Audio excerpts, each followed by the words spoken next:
Hi, it's Caroline Stephen here. I'm so excited and honoured to bring you today's very special guest, Arnold Vandenberg. Arnold is a Holocaust survivor. He's also a renowned fund manager in Austin, Texas. Arnold grew up on the same street as Anne Frank. 39 members of his family died in the Holocaust. His parents were sent to Auschwitz and amazingly survived. Arnold himself was given a Hail Mary pass. A 17-year-old girl from the Dutch underground smuggled him to an orphanage where he survived extreme hunger and malnutrition. Arnold is the CEO and chairman of Century Management in Austin, Texas, and has been for nearly half a century. He has devoted his life to the share market. But Arnold measures his true wealth by the number of people he helps. Today, Arnold shares the incredible lessons from the Holocaust, which have helped him in his life and which he hopes can help you in yours. We welcome the incredible Arnold Vandenberg. Thank you so much, Carolyn, for those kind words. And I want to thank you for giving me the opportunity to talk about the things that we're going to talk about this afternoon. And most important of all, the lessons that you learn through adversity. There were a lot of atrocities committed during the Holocaust, and everybody pretty much knows about it. Unfortunately, the same thing is going on in Ukraine today. It's hard to believe that this is being repeated again. But the most important thing that I want to talk about today is not the atrocities, although there were many. I want to talk about the incredible lessons that I have learned, which has helped me with my life, and hopefully it could help you with yours. One of the things, and I would like to quote Richard Weatherhill, he wrote a book called Right as Might. He said, among all the lessons taught by history, the most important one is the forces of right ultimately triumph in every long continued struggle. The forces of wrong are doomed to ultimate extinction, as is evident in the lives of every past oppressor, tyrant who ever trod this earth.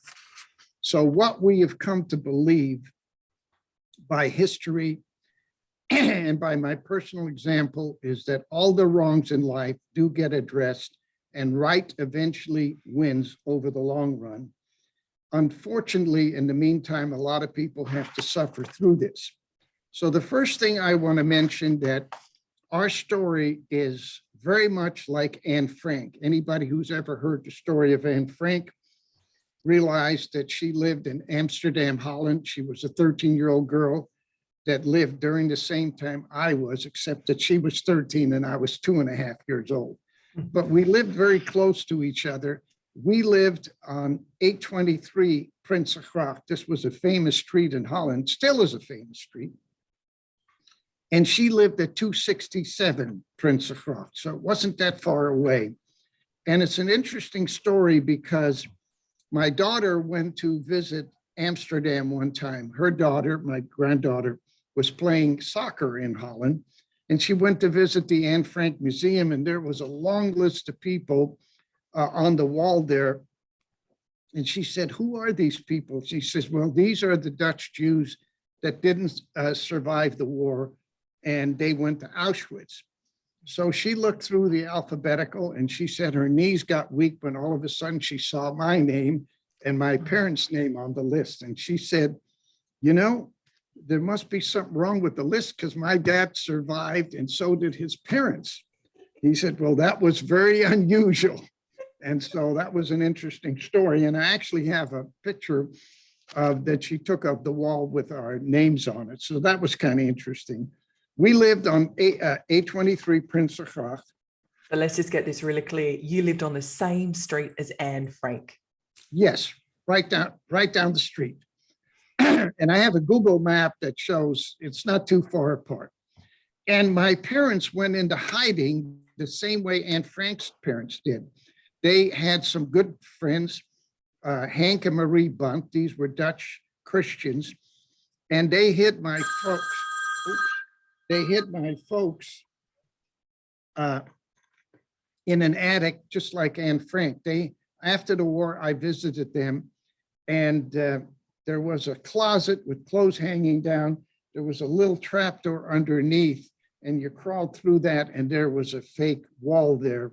And so if anybody came into the home, they could go into hiding. And so that was the first attempt to hide from the Germans when they invaded Holland. There was a problem, though. My mom and dad had two small children. It was me, 2.5 years old, my older brother, Zig, who was 5.5 years old. And talkative. Yeah, and it's kind of hard to keep little kids quiet. And it was hard to keep me quiet, and nothing has changed. Thank goodness. So they had to find another place. And we had a maid at that time. My folks were very successful before the war. They had their own business. And so the maid's parents offered to take us on a farm. And we were there for a couple of months, but it was too hard for them to take care of. They were older people, and they didn't want to take the risk of the Germans catching them, and they'd be sent to a concentration camp. So they found a 17-year-old girl. I used to say she was 19, but it turns out that William Green did more research, found out she was only 17. And she volunteered to smuggle me on a train through the German guards into a Dutch orphanage. And it was at the risk of her life, because if she would have been caught, she would have been sent to Auschwitz. Well, the problem was that the Dutch underground provided us with a passport. My folks didn't have passports because Jews didn't have passports in Holland. So they created a fake passport, but it wasn't that good, so that if somebody really took a close look at it, they would realize that was a forgery. So what they did is they had a gentleman sit in front of us. Like if we're on the train, I'm sitting here, there's a gentleman in front of me. And his job was to keep the guard busy, or the gentleman that checks your passport. He would get on the train, check the passports, the whistle would blow, and then he'd get off and the train would move on. So I got a letter from Olga Krumling, who was the girl that took me through the German lines. And she said that her heart almost jumped out of her body when she was walking up to the train, and there were a few SS men standing outside chatting. And if they would have asked her for the passport before she got on the train, that would have been it. But she got on, they were busy. And so they got on the train, and this gentleman kept the guard busy, and the whistle blew. And she says, when the whistle blew, she says she just felt so terrific because she knew they had made it. So then the train took us to the orphanage, and there was supposed to be somebody that was going to meet us there with a horse and carriage because of luggage and other kids that were going to meet at the same place, but the guy never showed up. The only person that showed up was somebody on a bicycle, and he took the suitcase, but she had to carry me, and it was about 3 or 4 miles from the train station to the orphanage. And she said, one of the things that stood out in her, she says, after thinking about everything else, she says she put me on a wall, and then she put me on her back. And I kept tapping her on the back of the head or on the back of the shoulder, saying, Tanta, which means aunt, your back is very slippery. She says that's the one thing that she could remember from the train ride, you know, funny picture. But anyway, I got to the orphanage, and it was a wonderful place, but they had a lot of deprivation there. There was lack of food, lack of water, lack of many things because of the war. It was a Dutch Christian orphanage, and they hid a lot of Jewish kids there. And I was there from about age 2.5 to about 6. And my brother arrived through a different method, and we met at the orphanage. He was my older brother. He was a terrific brother. He took real good care of me. And it was a very difficult time in the orphanage. I have photos of what the kids looked like, and they were all skin and bones. Matter of fact, when my mom and dad picked me up at the orphanage, my dad didn't even think it was me because I was bigger when he dropped me off than 3 years later. And that's another story. But anyway, we were there at the orphanage. Unfortunately, my brother was a very gregarious guy, and he was real cute, unlike myself. And the Germans that came through, he had kind of light hair, blonde hair. I was going to say blue eyes, but he had brown eyes. And the Germans really took a liking to him, and they give him rides on the tank, and they thought he was a cute kid. And they got really worried about it because he knew that we were Jewish, and he even said to one lady, my mom doesn't wear a Jewish star, which means that he would have been Jewish. And so they really had to take him out of the orphanage. So one day I woke up, it's probably the worst day of my life. I woke up and I couldn't find my brother. And I depended on him a lot.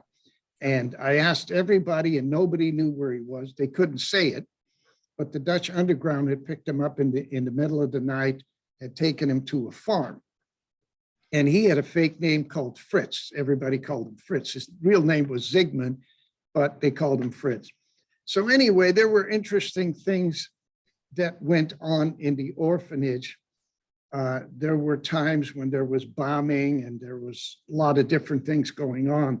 But one of the things that stands out is the experience of being hungry. And I can't even begin to tell you what that is like. But once you are hungry for a long period of time, that's all you can think about. That's all you do. And we used to go out in the fields and try eating the plants and say, geez, you ought to try this. This tastes pretty good. No, this one is better. And so we passed plants back and forth to try to take care of our hunger. But one of the things you learn, a few rules of survival, is that during lunch, you got one slice of bread with some little candies on it. And then you bow your head in prayer. You bow your head in prayer. When you look up, somebody took your sandwich or took your bread. And so you learn to pray over your bread, put your head down, but you keep your eyes open, make sure that nobody takes your bread. So it's amazing at 2.5 to 3 years old, how you learn to kind of fend for yourself. Mm-hmm. And anyway, my folks had a real problem because they didn't know that I had arrived at the orphanage, and the deal that they had made is where they were staying, there wasn't a phone. And so what happened is there was a lady down the street that had a phone. So the orphanage was going to call her when we arrived, and then she would walk down the street and tell my mom and dad where they were staying that we had arrived safely. And it should have taken a couple of hours. But after a couple of hours, they didn't get a phone call. After 3 or 4 hours, they still didn't get a phone call. And my mom was getting extremely nervous that something went wrong because, you know, the train ride, they knew how long it would take. And after a few hours pleading with my dad to go down the street to make a phone call, my dad kept saying, Manya, we can't take the chance because if we get caught, the kids won't have any parents. So she bought into that for a while, but after a while, she couldn't take it. Finally, she said, Hugo, don't go with me. I'm going alone, but I'm going to make that call. I can't stand it anymore. I have to know. So he said he had a very bad feeling about it, but he didn't want her to go alone. So he said, okay, we'll go together. And they went down the street and there was an air raid, and they went into this butcher shop, and the lady that the wife of the husband that ran the butcher shop was a traitor. She worked with the Gestapo. And what they do is they would get 15 guldens, like $15 for turning for a Jew in. So they got extra rations, extra food rations, and a payment for turning in Jews. She turned my folks in. By the time they walked out on the street, the Gestapo was there. They arrested them. They interrogated them. And they had cooked up this story that if they were going to get caught, that they didn't want to give the people's names where they stayed with, otherwise they'd have gone to Auschwitz. So they made up the story that they were in Rotterdam, which had gotten bombed the night before, and they were refugees, and they hitchhiked and got a ride, and they're on the street now. They were going to get some food from the butcher shop. And so they separated my parents, and they came in and they told my mom, "We got your husband to tell us the truth. He confessed, and now we want you to confess." And she said she knew her husband, that he could never do that. He would never turn him in. So she knew that they were bluffing her because she didn't believe that he did that. And so she said, "You can put me against the wall and shoot me, but I couldn't tell you anything different." So they finally bought the story, and then they sent her to Westerbroek, which was kind of a holding tank where they collected all the Jews in Amsterdam. And then from Westerbroek, they would go on a train ride to Auschwitz. So now they're on the train ride to Auschwitz, and that is one of the most horrible things you can imagine. It's 3 days on the train, sub-zero weather going into Poland, and no food, no water, and no toilets. So they had to put up a bucket. They had a bucket, and somebody would hold a large jacket or a dress or something to hide, and the people would have to go to the bathroom behind that. And then it got filled up and it spilled over and it smelled. And she said some of the people, older people on the train literally died. My dad said they were the lucky ones because they would have died in Auschwitz anyway, the first thing. So anyway, it was a horrible 3-day train ride. And there was a little girl on the train that recognized my mom because she lived in the neighborhood. And she went up to Tante Manya, and they picked her up after school. She was by herself. And so she stayed with my mom until they got to Auschwitz. And then when they get to Auschwitz, first thing they do is they get the women and the children, they separate them. So they took her away, and they were in a line. They separated the man and the women. And the ones that could work, that were strong, that could work, women and men, they kept. Any of the older people with children, they immediately gassed them the first day. Wow. So the first lesson that I learned, which is monumental, is that there was a lady on the train called Beppy Cohn. We just celebrated her 101st birthday just 2 weeks ago. She's still alive, and she was a lot younger than my mom. And she had an argument with her mother, like daughters do. And so when they get to Auschwitz, the father went up to her and said, "Beppy, I have a very bad feeling about this place, and you should apologize to your mother." All the years I've been telling this story, I thought that she apologized. Well, she didn't. And her son corrected me, and I thought, geez, I didn't know that. So anyway, her big pain in life was that they put her in the barracks. She couldn't sleep that night. She got up, and there was a woman standing there by the door, and they saw this huge chimney with black smoke coming out. And she said, what is that thing going on there? And the lady said, "Let me ask you a question. Are you here with your children?" She said, "No, I don't have any children." She said, "Good. Did you come here with your parents?" She says, "Yes, my parents came here." She said, "Well, I hate to tell you, but you're going to find out. Anybody who is of older age and can't work, they immediately gas them the first night. And I would suggest to you that your parents at their age, that they already passed away because they gassed them the first day." And she said she just couldn't believe it, just coming from normal society into a situation like that in 3 days. She said she laid back on her bunk, and she said she just regretted so much not having apologized to her mother. And she says her whole life she carried the story about what she should have done, what she would have done differently if she had to do it all over again. And so that is a story I learned as a little kid, and I never forgot it. It really impressed her because if you heard her tell the story, you could see the pain in her face, when she tells the story. So I said to myself, that's one lesson I'm going to keep. Whenever I get in an argument with a loved one or something like that, immediately apologize. And I'll tell you why that's so important. But for now, that's the lesson. So when the kids were growing up, and if I ever got upset and yelled or something, my daughter and my wife would have a contest and see how many minutes it would take me to apologize. And it would always walk in there and I said, look, I'm sorry, and it's a great lesson because you don't necessarily always have to be in a concentration camp to have that experience. I gave the talk one time to a school and I got a lesson from one of the girls in the class. And she said she was so grateful for the lesson because her and her little brother got into a fight. And she came home and she made up and they went to a football game.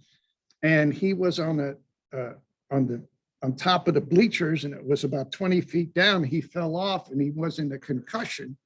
And she said, while she was there in the hospital, she was so grateful that she had apologized because if he didn't make it, she knew that they had apologized.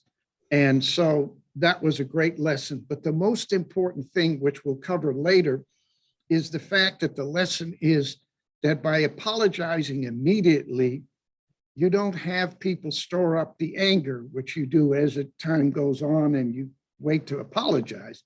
And the other thing I've learned is if you got angry, you already lost the argument because when you get angry, that means you're spending your time fighting about your ego rather than about what is right or wrong. They say when personality steps in, truth steps out.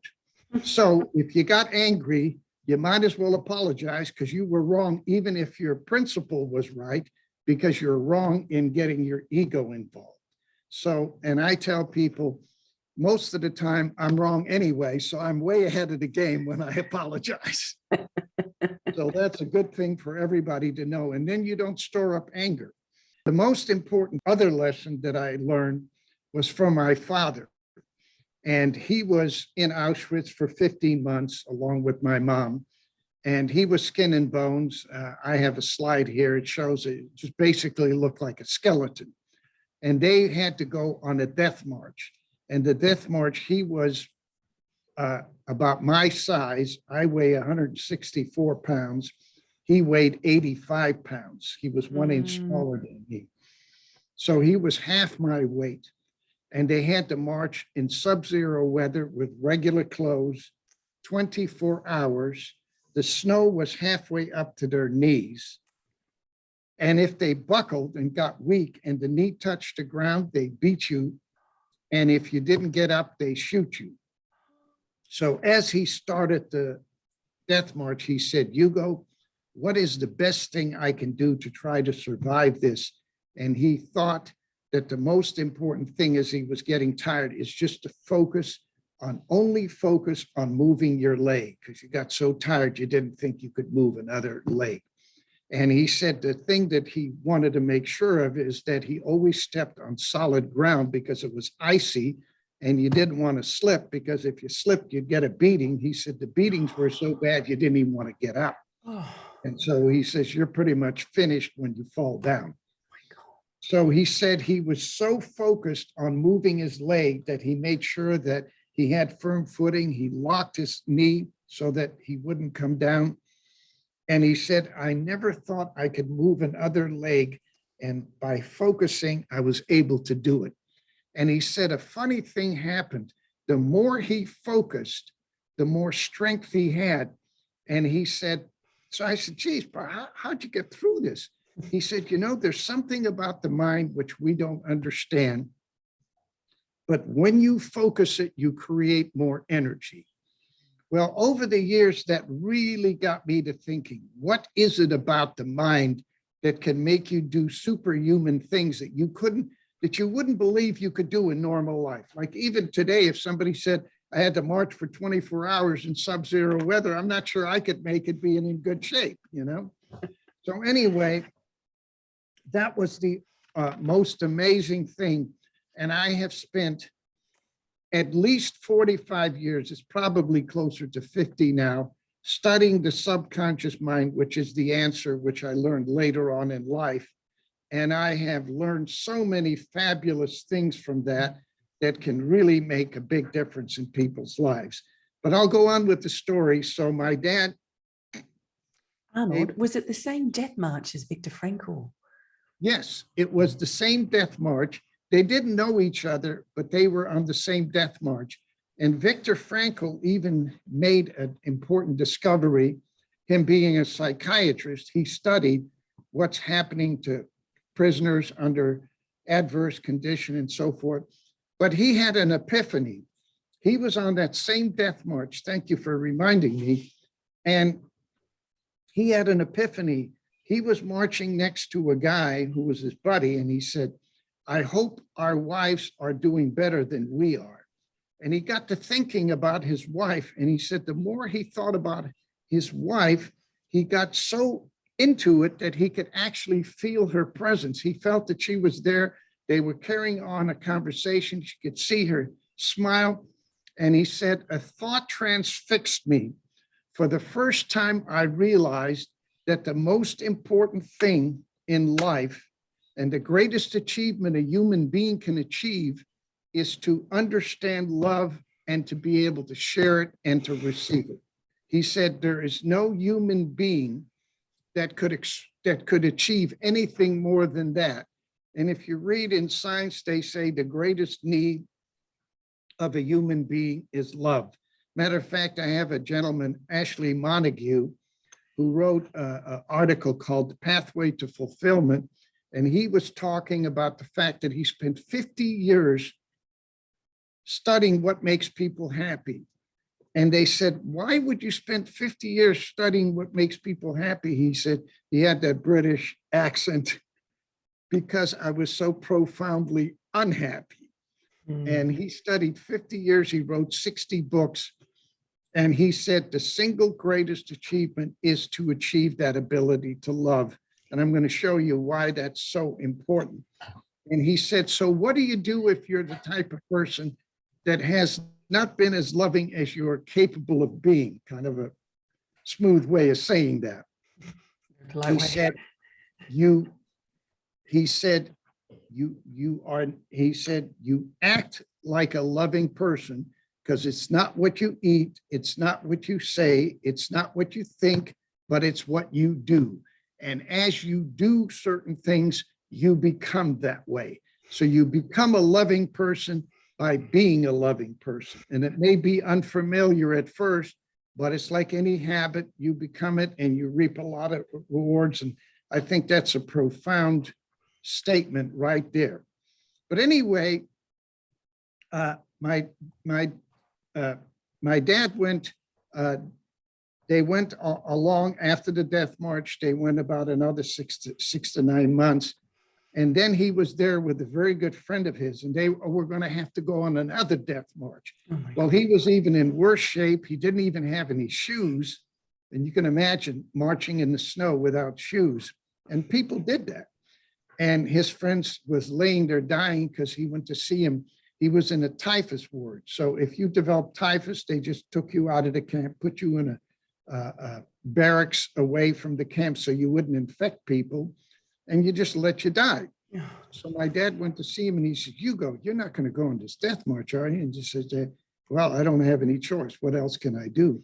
And he said, you're never going to make it. You're not in good shape. You can barely walk. You don't have any shoes. He says, why don't you just lay here and die with me? We can, you can hide underneath the hay. So my dad said he hadn't planned on dying, but he was willing to take a chance to hide from the Germans so he wouldn't have to go on the death march. He said, I'll tell you what, I'm going to lay underneath you in the hay. And then when the coast is clear, you let me know, because I won't be able to see anything. He said, okay. So they have a number, every member had a tattoo on their arm. They run roll call. And if one person is missing, they don't go anywhere until that person is found so they can check them off the list. They kept that good of records. Sometimes if they couldn't find a person because they died and they were in a place where you couldn't find, they'd keep you standing in the snow in cold weather at 3 or 4 in the morning until they found the person. So anyway, my dad was missing. So they said, there's one person missing. So the commander said, Such the Lager means search the barracks. So my dad says, oh my God, he heard them. He heard the boots coming to his barrack. And they come in with bayonets and they're poking around in the hay. And he said he was laying there and it went over them and he almost felt it on his side. But after a while, they went away. So they reported, we couldn't find him. They said, search the Lager again, search the barrack again. He said he knew this time he couldn't be so lucky that he was just laying there waiting to get hit. And he said one time he actually almost, whether he was imagining it or not, he almost felt the bayonet poke him in the ribs here. And he said, then they went away and they gave up and they left without him. So he said he was waiting for his friend to tell him that, because he laid there for 3 days, when the coast was clear, he said he went into his pants, he wasn't eating, he didn't have anything to drink, he didn't even say anything, he was just laying there because he thought maybe they left a guard there to guard the barracks. And so finally he heard some shots and it says, brothers, we are free.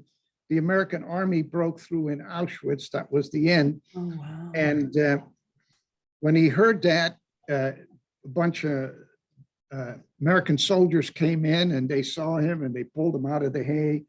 And it turned out that his friend was passed out. He was unconscious, so he couldn't tell him that the coast was clear. He lay there for 3 days, but he said it was the greatest thing in the world that the American soldiers were just so kind and so helpful, and they took everybody to hospitals and gave them medic type of help. Mm-hmm. And so after a few months, he was strong enough to go back to Holland. So he went back to Holland and he said that he was walking down the street and he was going to go to the Red Cross because the way you found family members is there was no communication. You just go to the Red Cross, you sign your name, and if somebody's looking for you, they find out where you were. So my dad went there. We had 39 people of our family died. And so he was looking for a member of the family and there wasn't anybody with his name. So he thought that they all didn't make it, including my mom. So my mom got out earlier. She got out 6 weeks before he did. And because she was liberated by the Russians, and she looked for the names and she saw nobody's name there. I mean, she had 8 brothers and sisters with children. They're all gone. Oh, and so she figured my dad didn't make it either. So she figured, what's the point in me put my name down because there's nobody left. So she didn't sign her name. So when he came, he didn't see her name. He didn't think she was alive. So he got a place to live and he's walking down the street one day and there was a hill there and there was a milkman was pushing up a cart. And he thought, the guy was kind of an old man. He thought he'd give him a hand pushing the cart up the hill. So as he put his head down, he looked at the guy, it was his former milkman. So they hugged and shook hands and he says, Hugo, it's just amazing that you and your wife survived this. And he said, oh no, I survived it, but my wife didn't make it. I checked with the Red Cross. He says, no, she survived. He says, no, I looked for her name and she wasn't there. He says, I saw her just yesterday. So my dad says, you're kidding me. He says, no, she's living up the street with your friends. So my dad says he had a few dollars that the American Army had given him. He went out, bought some flowers. He went over and knocked on the door. There she was. So that's how they got reunited. So anyway, we went, they got together and then they came by bicycle and they came to pick me up at the orphanage. So I was out there the day they came, they were walking up the driveway. And it used to be when people would come, I would run up with them because hoping it was my parents. All the kids did, right? So you'd have 20 or 30 kids come over when somebody walked up the driveway. But after a while, I got smart and I figured they're not going to come. So I never went up there again. So I'm sitting there playing with the girl in front there. And she says, you know what, Arnold? I heard the teachers talk. They said, that's Arnold's parents. And I said, "You're kidding." She said, "No." I said, "Oh, I don't believe it. It was too good to be true." So I'm just sitting there and all of a sudden, "Arnold, come on in." And she said, "See, it's your parents." So I was all excited and it was hard for me to walk. I crawled most of the time. I was so weak. So I go in there and they're sitting there and my dad looks at me and he says, "That's not Arnold. He was bigger when we dropped him off and he was less than 3 years old." And she says, the lady said, "No, that's Arnold." So my mom looked in my eyes and she says, "Hugo, that's Arnold." So he said, "Okay." So that night he went to put me to bed and I asked if he could lift me up and turn on the lights or turn off the lights. And he said, then he knew that I was Arnold because before the war, he used to lift me up. I would turn off the light and then I would sing a song, "Good Night, Son." It was Dag Zonnetje, that's say "Good Night, Son." And then he put me to bed. So I asked him to do that. I remembered it. And he said that he knew that that was his son, and he was very happy to have that confirmed. Anyway, we went to pick up my brother. We went to the farm, and that was one of the happiest days of my life. I saw him standing out there. I jumped off the bicycle and almost made my dad fall down. We grabbed and hugged each other, and we were just both so happy to see each other. It was a great moment. And anyway, long story short, I'll move up. So we all got together. We stayed in Holland for 4 years.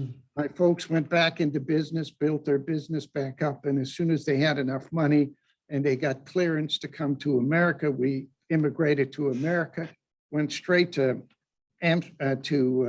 LA. LA, San Pedro. We landed in San Pedro and we lived in LA. And after high school, I married my high school sweetheart and we got a divorce. I knew her we went around 4.5 years and I was married 4.5 years. And then we got a divorce and I got very depressed. I went through a deep depression for about 5 years. And I went to see a psychiatrist, and that was a great moment. Anyway, we were talking about, I was so depressed, but I was starting to build my business. And it was hard to work the business because at 3:30 in the afternoon, it would be like 3:30 in the morning. I would just be dead. I couldn't move almost. And so I'd learned to hypnotize myself because I read an article that if you do a hypno nap for 20 minutes, the equivalent of 3 hours sleep, because you go straight into the deep sleep under hypnosis. And I learned to do that. And every day I'd lay down on the mat for a half hour, 20 to 30 minutes, and I could work until 10:30 at night. So I was telling him about that, and he said, "Well, that's great. Would you like to find out why you're so depressed? I mean, you found a solution, but what is the cause of that?" I said, "Well, that's the reason I'm here." Well, it turns out that the reason I was so depressed is because of anger. And I have a chart, but since we can't show the chart, I'll just read the chart. And what happens when you get angry, and it's a serious problem, there's 2 ways to handle it. You can express it and say, "Carolyn, I don't appreciate what you said to me. And, I'm expressing it." Whether you react or not, at least I've got it, what they call off your chest. You've gotten it out of your mind.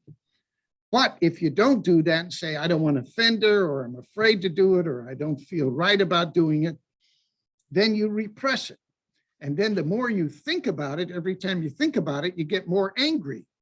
Well, eventually, after a certain amount of time, it goes into your subconscious. And then something really serious happens. When you have anger repressed in your subconscious, the first thing it does is it creates depression. That was my number 1 problem. Then it creates addictions, compulsive behavior, alcoholism, any of those things. Then it gets into sickness, it gets into your body, and then you get into blaming others and never taking responsibility. Now, just to give you from a scientific standpoint, I have a chart that 5 minutes of anger creates cortisol in your body that is for 6 hours later, it's still there. And I have a scientific document here that shows what happens. And we don't have the time to go into details, but just to give you what cortisol does to your body. First of all, it creates increases heart rate, increases blood pressure, arterial tension, blood glucose levels up, blood fatty acid levels. So all of these things, that's the heart. And that creates why people gain weight, even though they might not be overeating, because it creates weight. Then it affects your immune system, your digestive system, your eyesight, creates migraines and headaches. And that's all from just feeling and carrying anger. So now you can see how important it is to apologize and to not create this anger situation, which creates all of these situations.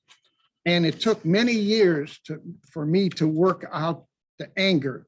I had anger towards what happened to my folks. I had anger about the war. I had anger that I had all kinds of problems that I went through. I was angry at my ex-wife, and it just went on, and it just fed on itself and just got worse and worse. And we don't have the time to go into it, but I'm going to show you in a quick couple of words here that when anger gets to its extreme, you talk about what makes people evil. I've always been interested when you think about what these people did during the war and what people are doing in Ukraine, you ask yourself, how can people do this, right? I mean, what makes people be that way? And that always bothered me. I wonder, what was it? So I started researching, and I found this woman who was hung at age 22 for being the most brutal, worst guard in Auschwitz. She was only 22 when she was hung by the Nuremberg trial. And she was the worst of the worst. She was worse than any of the men. And so I studied her life. And after I studied her life, I realized, my God, if I had a daughter that went through all of that, I can see what made her that angry. And because of her anger made her so sick, she was mentally sick, that she actually enjoyed watching people suffer.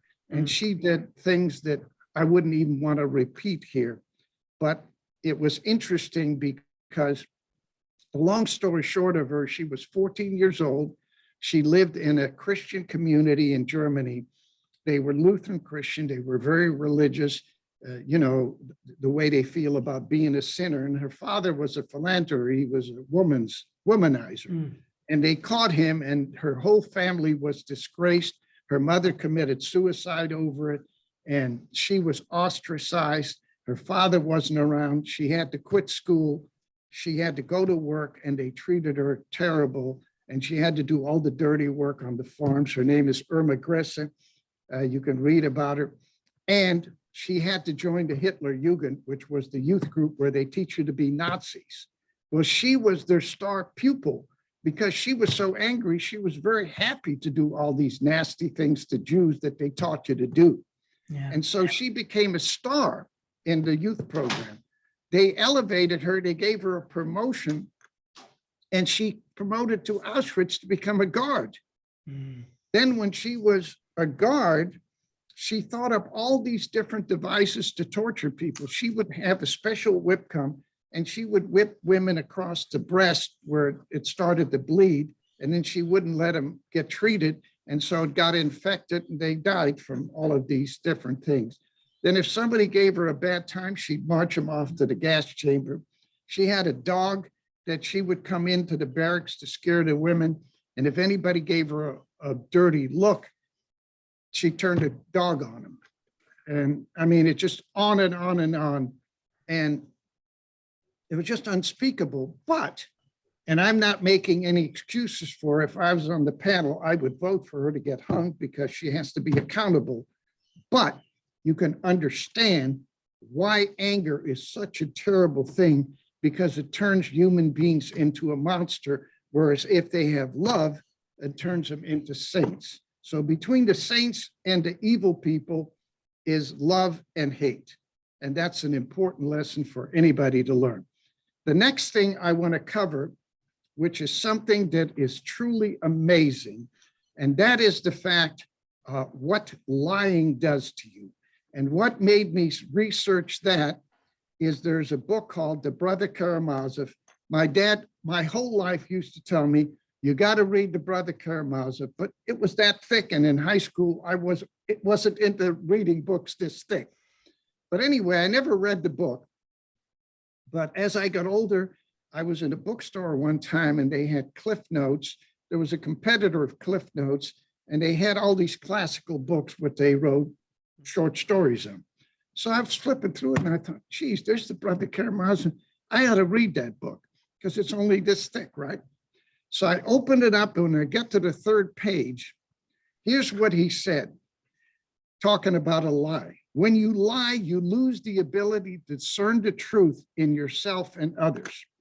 This is a very important principle who anybody who's a trader, an investor, to be able to discern the truth. If you can't discern the truth, you're in trouble. You're not going to be making money. So that's the first thing. The second thing is having lied, you lose respect for yourself and others. Not respecting anyone, you lose the ability to love. Now, we talked about love, how crucial that is. So when you lie, you lose the ability to see the truth, you lose respect for yourself, but most importantly, you lose the greatest achievement a human being can achieve, and that's the ability to love. Wow. And without love, all that remains are the base pleasures of life, sex, drugs, alcohol, etc. Indulging in the base pleasures of life, you become morally depraved. And it all started with a lie. So if there is anybody who is aware of that and they want to improve their life, the greatest thing you can do is become a truth seeker. Always look for the truth, always stick with the truth, because it'll bless you in ways you have no way of knowing. And there's nothing more important than that. Now, here's what Fyodor Dostoevsky, who wrote Brother Karamazov, said. He said he was a writer and he went into a gulag, the Russian prison camps. And he said he was struck by something that was very interesting. And my dad told me the same thing. He says the people who held up the best under great, sorry, that was my timer. Great adversity. We've gone 50 minutes now. Doesn't matter. Let's keep going for as long as you want. Okay, so anyway, the people who suffered the greatest adversity, the ones who were able to hold up better than anybody, was the people with character. And he came to realize that when everything gets taken away from a human being, except the right to respond to a situation, the thing that helps you through that is your character. So character is the supreme thing that everybody should strive for, because it's part of love. You can't respect people who you don't love, right? You wouldn't respect somebody. So all of the things I've mentioned on this chain are part of love. And part of love is also understanding. And the next thing I want to cover is the importance of forgiveness. Forgiveness is the single most important thing. And you can't forgive somebody unless you try to understand.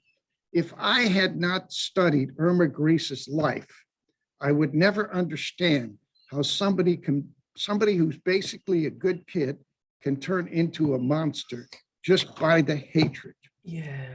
And that understanding allows you not to excuse them, not to hold them accountable, but to be able to forgive them. And I have been able to forgive the German people. And when I did, it just released me from carrying burdens. You know, I tell people who are carrying repressed anger, think about carrying a 50-pound weight on your back all day long and see what it does to you. You know, it just wears you down. Your anger wears you down. Whereas if you free yourself from that, you have greater enthusiasm. You have everything that's positive. And that's what life is all about. So in closing, I would like to emphasize the lessons that we have covered. And I want to leave somebody with a quote that I've always used when somebody tells me that somebody did them in and they want to get even. I said, rather than spend your time taking all your creative energy and all your energy to try to figure out how to hurt this person and get even with them, why don't you take that same energy and apply it to people who've been good to you? So the only people you should get even with are the people who have been good to you. Then it's a positive thing. You're paying them back for what they did for you instead of trying to pay somebody back that hurt you. Now, here's the good news.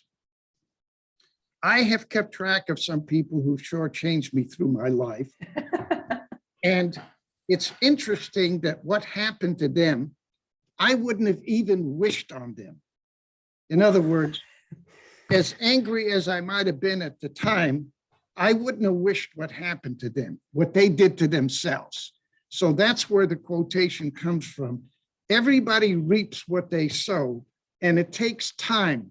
But if you have the faith in doing the right thing, and you always do the right thing, the universe takes care of the people who haven't done right, because if they haven't done right to you, they don't do right to other people. And if they keep doing that, sooner or later it catches up. So you don't have to get even with them. Life gets even with them. But the people you should get even with are the people who are good to you. And then you can forgive the people. I know one person in particular who hurt me probably more than anybody. And what happened to, I won't mention it, who it is, what happened to this person's life, I felt sorry for, and I've actually prayed for her, because what she did to herself, I would have never done to her. You know what I mean? Because I wasn't that angry at her, you know what I mean, to want to do this.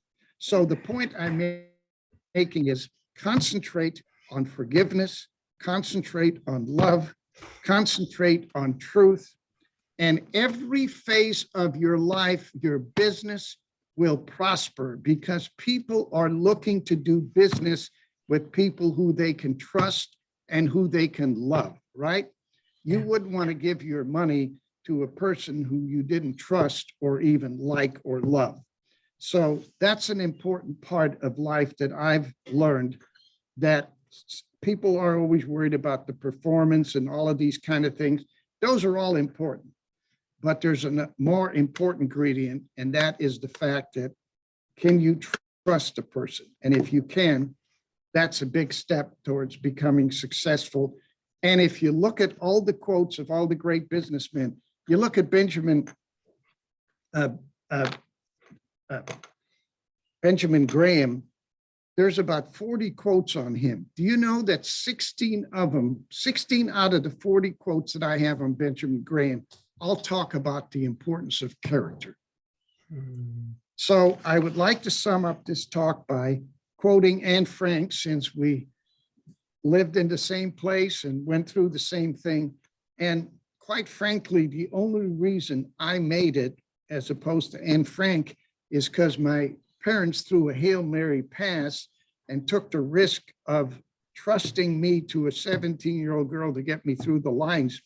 Anne Frank stayed with her parents, and she died in the concentration camp. Yep. But here's what she did. She's an incredible young woman. And she even wrote, I don't want to just do average things. I want what I teach to live beyond my life. And here I am talking about her life. And here's what she wrote. Everyone has inside of him a piece of the good news. The good news is that you don't know how great you can be, how much you can love, what you can accomplish, and what your potential is. By Anne Frank. Wow. So thank you very much, Carolyn, for the opportunity to discuss these things and talk about what we went through and the lessons we've learned. And I hope that your audience will get some of these ideas and use them in their life. Thank you. Arnie, can I ask you some more questions? Do you have time if I ask you more questions? I have all the time. Don't worry about my time. I'm worried about your time. So let me ask you this. The young girl from the Dutch underground who was 17, as William said, who smuggled you to the orphanage. She was obviously so incredibly courageous. She had such a profound impact on your life and your psychology. Why? Well, let me tell you what I thank you for reminding me. Part of the speech, I'm supposed to talk about this, and I skipped over the page, but I asked a psychiatrist, it bothered me as I grew up. And I said, how could this girl risk her life? And her father was a minister, and he hit Jews in his church and in his home. And if they'd have caught him, they'd have sent the whole family. How could he do this? How could a father send a 17-year-old girl on a suicide mission? And he said, oh, that's very simple. I said, simple? I've been trying to figure this out all my life. He said, if your life is more important than your principles, you will sacrifice your principles. If your principles are more important than your life, you will sacrifice your life. These people were deep Christians. They believed that this was the right thing to do. And in her letter, she wrote, because I had her on the phone and we talked, and she wrote me a letter afterwards. She said, the reason I did it, because it was the right thing to do. That's a pretty hard thing. So I was so impressed with that. I thought, I have to live my life and develop these kind of principles, because I wouldn't want to be the one. Now think about it. You have one 17-year-old girl who risked her life going to concentration camp to smuggle a kid she never met before. And here you got a grown person turning somebody in for a food ration and sending him to a death camp. Mm. So same race of people, same religion probably, but it's the way they thought and what they believed. And that's all from Arnold Vandenberg today. We will have another interview with him on the power of the subconscious mind. We'll see you then.